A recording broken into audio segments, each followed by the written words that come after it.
భారతదేశానికి భౌతిక శాస్త్రంలో ప్రపంచవ్యాప్తంగా ఒక లెక్క ఉందని నిరూపించిన గొప్ప శాస్త్రవేత్త సివి రామన్. భౌతిక శాస్త్రంలో చంద్రశేఖర వెంకటరామన్ చేసిన కృషి భారతదేశాన్ని విశ్వవ్యాప్తం చేసింది. భారత మణిహారం సివి రామన్ జీవిత చరిత్ర గురించి తెలుసుకుందాం. సివి రామన్ ఒక గొప్ప శాస్త్రవేత్తగా భారతదేశానికి గుర్తింపు తెచ్చిపెట్టారు. దేశానికి గర్వకారణమైన చంద్రశేఖర వెంకటరామన్ భౌతిక శాస్త్రంలో గణనీయమైన కృషి చేసి రామన్ ఎఫెక్ట్, రామన్ ప్రవాహం అనే కొత్త శాస్త్రీయ సిద్ధాంతాన్ని ప్రపంచానికి పరిచయం చేశారు.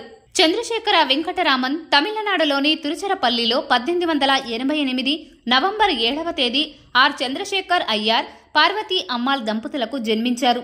సివి రామన్ విద్యాభ్యాసం 11వ ఏటనే వైజాగ్లో ప్రారంభమైంది. ఆంధ్రప్రదేశ్లోని వైజాగ్లో మెట్రికులేషన్ పూర్తి చేశారు.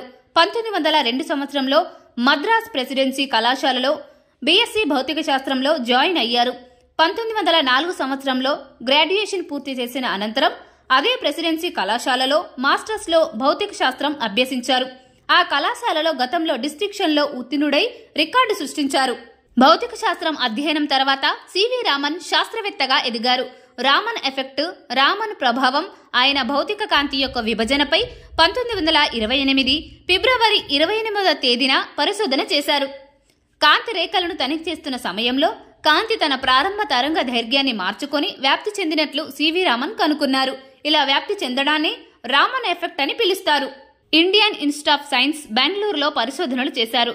1948లో రామన్ రీసెర్చ్ ఇన్స్టిట్యూట్ ను బెంగళూరులో స్థాపించారు. 1928 సంవత్సరం ఫిబ్రవరి 28వ తేదీ సివి రామన్ ప్రభావాన్ని కనుగొనడానికి గుర్తుగా దేశవ్యాప్తంగా ప్రతి సంవత్సరం ఫిబ్రవరి 28వ తేదీ రోజున జాతీయ విజ్ఞాన దినంగా జరుపుకుంటున్నారు. రామన్ ఎఫెక్ట్ కనుగొన్నందుకు 1930 సంవత్సరానికి భౌతిక శాస్త్రంలో ఆయనకు నోబెల్ బహుమతి లభించింది.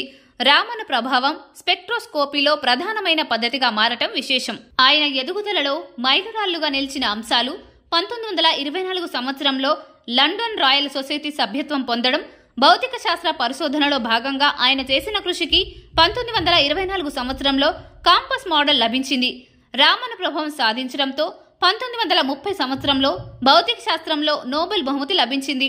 1954 సంవత్సరంలో భారతదేశ అత్యున్నత పురస్కారమైన భారతరత్న అవార్డు లభించింది. సివి రామన్ భౌతిక శాస్త్రానికి అంకితమైన వ్యక్తిగానే కాకుండా విజ్ఞానానికి, సాధనకు ప్రాముఖ్యతనిచ్చి సమాజానికి ఎన్నో మార్గదర్శకాలను దేశానికి అందించారు.